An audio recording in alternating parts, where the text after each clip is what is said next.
دنیا کے اندر جو بھی چیز ایک دوسرے سے پیار کرتی ہے، محبت کرتی ہے، یہ اللہ عز و جل کی اس رحمت کا نمونہ ہے۔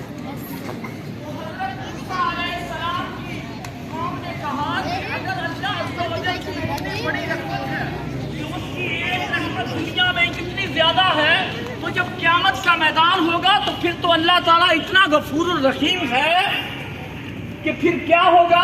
پھر تو اللہ تعالیٰ عز و جل سبھی لوگوں کو جنت میں بھیجے گا۔ تو اللہ عز و جل نے جبرائیل کو بھیجا کہ جاؤ میرے نبی کو موسیٰ علیہ السلام کو بتاؤ کہ ایسے کرو، زمین میں گندم کے بیج بو دو۔ تو حضرت موسیٰ علیہ السلام نے زمین کے اندر گندم کے بیج بو دیے۔ جب فصل بڑی ہوئی، پک کے تیار ہو چکی، تو اللہ عز و جل نے فرمایا اب اس فصل کو کاٹو۔ اب اس فصل کو کاٹ لیا گیا۔ اس کے بعد فرمایا گیا اے میرے پیارے نبی ایسے کر، اس کی گندم، اس کے دانوں کو الگ کر اور اس کا بھوسا الگ کر دے۔ اب بھوسا کو الگ کر دیا اور گندم کے دانوں کو الگ کر دیا۔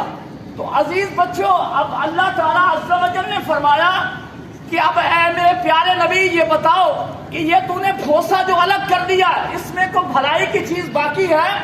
موسیٰ علیہ السلام نے فرمایا اے اللہ عز و جل، میں نے آپ کے کہنے پر دانے الگ کر دیے، بھلائی کی چیز میں نے سب کچھ نکال لیا۔ اب یہ جو بھوسا بچا ہے، یہی بچا ہے، یہ تو کسی کام کا نہیں ہے۔ تو اللہ عز و جل نے فرمایا کہ جب قیامت کا میدان ہوگا تو پھر کیا ہوگا؟ جس کے اندر کوئی بھلائی ہوگی، کوئی نیکی ہوگی، میری فرما برداری اس نے کی ہوگی، تو میں اس کو جنت عطا فرماؤں گا، اور جو بھوسا باقی بچے گا اس کو جہنم میں ڈال دوں گا۔ تو عزیز بچوں، ہم نے نیک اعمال کریں گے تو انشاءاللہ عز و جل یہی وہ غلہ ہے جو قیامت کے دن ہمارے کام آئے گا۔ اور اگر جو باقی جو بھوسا بچے گا، جس کے اندر کوئی بھلائی نہیں ہے، کوئی نیکی نہیں ہے، کوئی اچھا کام نہیں ہے، اللہ عز و جل فرماتا ہے کہ میں اسے پھر جہنم میں ڈال دوں گا۔ میری بات سمجھ آ رہی سب کو؟ تو اس لیے بچوں، اگر ہم نیکی کریں گے، فرما برداری کریں گے، بھلائی کے کام کریں گے، اللہ عز و جل کے فرما بردار بندے بنیں گے، تو انشاءاللہ عز و جل اللہ کی رضا حاصل ہوگی۔ اللہ تعالیٰ سے دعا ہے کہ ہمیں عمل کی توفیق عطا فرمائے۔ آمین بجاہ النبی